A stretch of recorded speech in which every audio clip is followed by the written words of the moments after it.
Educational channel D.El.Ed Assamole আপোনাক সকলোকে স্বাগতম জনাইছো Please subscribe the channel and press the bell icon to never miss a video from D.El.Ed Assam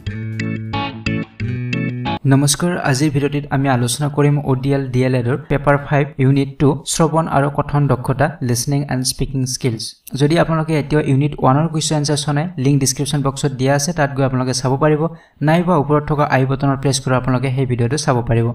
এতিয়া আৰম্ভ কৰিছো আজিৰ ভিডিঅ'টি প্ৰথম প্ৰশ্নটো হৈছে what are various spoken varieties of English ইংৰাজী ভাষাটো এটা আন্তঃৰাষ্ট্ৰীয় ভাষা আৰু বিভিন্ন দেশত ইয়াক বিভিন্ন ধৰণে কোৱা হয় ইয়াৰ ধ্বনি বিলাক বেলেগ বেলেগ হয় গতিকে ইংৰাজী ভাষাটো কোৱাৰ ধৰণ অনুসৰি ইয়াক চাৰিটা ভাগত ভাগ কৰা হৈছে এই ভাগকেইটা কি কি সেই বিষয়ে ইয়াত সুধিছে ইয়াৰ উত্তৰটো লিখা হৈছে there are 4 spoken varieties of English which are American English British English Indian English and Australian English so চাৰিটা ভাগত ভাগ কৰা হৈছে প্ৰথমটো হৈছে American English British English Indian English আৰু অষ্ট্ৰেলিয়ান ইংলিছ সো আমাৰ ইণ্ডিয়ান ইংলিছটো অলপ বেলেগ হয় আমেৰিকান ইংলিছটোৰ ধ্বনি বিলাক বেলেগ হয় শব্দৰ উচ্চাৰণ বিলাক বেলেগ হয় গতিকে চাৰিটা ভাগত ভাগ কৰা হৈছে কোৱাৰ ধৰণ অনুযায়ী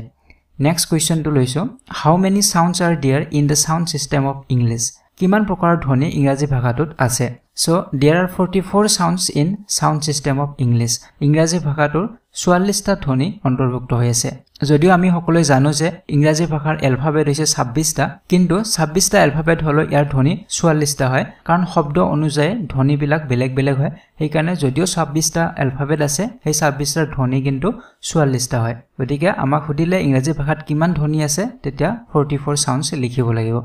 সো নেক্সট কোৱেশ্চনটো হৈছে what are two broad divisions of sound systems of English so ইংৰাজী ভাষাটোৰ সাউন্ড সিস্টেমটোক ধ্বনিটোক দুটা ভাগত ভাগ কৰা হৈছে এই ভাগ দুটা কি কি এটা হৈছে ভাৱেল আৰু আনটো হৈছে কনসনেন্ট যদিও আমি জানো যে ভাৱেল 5টা আৰু কনসনেন্ট হৈছে 21টা কিন্তু ইয়াত ভাৱেলৰ কথা কোৱা নাই বা কনসনেন্টৰ কথা কোৱা নাই ইয়াত কোৱা হৈছে ভাৱেল সাউন্ডৰ কথা আৰু কনসনেন্ট সাউন্ডৰ কথা কাৰণ ভাৱেল 5টা হলো ভাৱেল সাউন্ড বেছি হয় আমি তলৰ কোৱেশ্চনত আমি পাম কিমানটা ভাৱেল সাউন্ড আছে সো নেক্সট কোৱেশ্চনটো লৈছো What is phoneme? Phoneme ki? So we know that there are 26 letters in the alphabet, but there are 44 sounds in the sound system of English. These sounds are called phoneme. So agor question to me already kothakini koise je amar 26 ta alphabet ase English language ot kintu 26 ta letter thakilo 44 ta amar sound ase hey letter kitar sound hoise 44 gotike ei 44 sound oke koa hoy phoneme bole coming to the next question how many vowel and consonant sound are there in the English sound system ইয়াত হুদিছে যে ইংৰাজী ভাষাটোত কিমান প্ৰকাৰৰ vowel আৰু consonant sound আছে বা ধ্বনি আছে ইয়াত কেইটা ভাৱেল আছে বা কেইটা কনসনেন্ট আছে হেতু হুদা নাই ইয়াত হুদা হৈছে ভাৱেল সাউন্ড কেইটা বা কনসনেন্ট সাউন্ড কেইটা so there are 20 vowel and 24 consonant sounds in the English sound system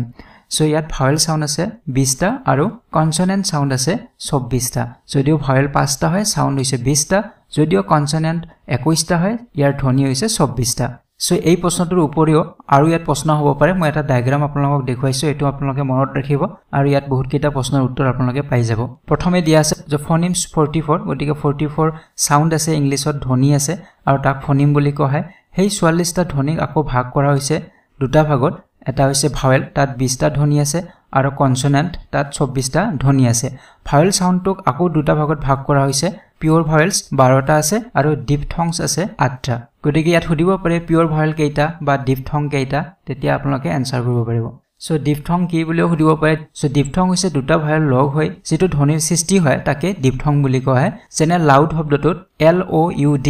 so O আৰু U একেলগে আছে দুটা ভাৱেল কিন্তু দুটা ভাৱেল থাকিলে এটাই ধ্বনি তাত সৃষ্টি হৈছে গতিকে ইয়াকে কোৱা হয় ডিফথং বুলি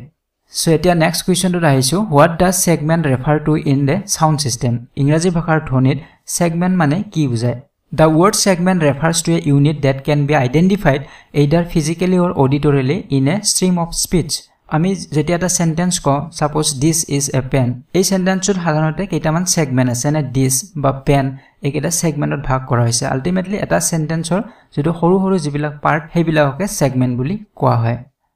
So next question to is what does Supra Segmental refer to in a sound system? Yat huda hoise je ইংৰাজী ভাষাৰ ধ্বনিত Supra Segmental বুলি কাক কোৱা হয় answer to hoise the term Supra Segmental refers to a vocal effect that extends over more than one sound segment in an utterance so yat কোৱা হৈছে যে আমি যেতিয়া শব্দ এটা উচ্চাৰণ কৰো সেই শব্দটোত আমি কেতিয়াবা ইফেক্ট দিব লগা হয় কেতিয়াবা তাত ৰিদম দিব লগা হয় কেতিয়াবা তাত তাল দিব লগা হয় কেতিয়াবা আমি ভংগিমাৰে শব্দটো উচ্চাৰণ কৰিব লগা হয় কেতিয়াবা কোনোবা এটা লেটাৰত আমি স্ট্ৰেছ দিব লগা হয় কেতিয়াবা প্ৰথমত আমি স্ট্ৰেছ দিব লাগে কেতিয়াবা পিছৰ ফালে আমি স্ট্ৰেছ দিব লাগে যেতিয়া সেই শব্দটো উচ্চাৰণ কৰো গতিকে ইয়াকে কোৱা হয় সুপ্ৰা সেগমেন্টাল বুলি গতিকে শব্দ এটা উচ্চাৰণ কৰোতে যেটো আমি ভোকেল ইফেক্ট দিও হেতুকে সুপ্ৰা সেগমেন্টাল বুলি কোৱা হয় নেক্সট কোৱেশ্চনটো হৈছে what do the supra segmental features include hey agor question to logo related question etu je supra segmental ot kunbilak features include hoi thake antarvukto hoi thake hetu huda hoise yate answer to hoise supra segmental features include stress rhythm and intonation so moi agor question ot koisule যে আমি কেতিয়াবা এটা শব্দ উচ্চাৰণ কৰোতে স্ট্ৰেছ দিব লাগে যেনে শব্দ এটা যদি কোৱা হয় অলৱেজ এই শব্দটোত আমি প্ৰথমতে স্ট্ৰেছ দিব লাগিব অলৱেজ সো তাৰ পিছত আমি কেতিয়াবা ৰিডিম ইউজ কৰিব লগা শব্দবিলাক কোৱাতে আমাৰ এটা ৰিডিম থাকিব লাগিব তাল থাকিব লাগিব ইনটোনেশন থাকিব লাগিব শব্দ ভংগিমা আমাৰ থাকিব লাগিব তেতিয়াহে সেই শব্দটো শুনিবলৈ ভাল হয় বা তাৰ সঠিক অৰ্থ প্ৰকাশ পাব গতিকে এইখিনিকে কোৱা হয় সুপ্ৰা সেগমেন্টাল আৰু সুপ্ৰা সেগমেন্টালৰ স্ট্ৰেছ ৰিডিম আৰু ইনটোনেশন ইনক্লুড হৈ থাকে Next question to is what is syllable? Syllable ki yak okhomiyat ko hai shobdangkho.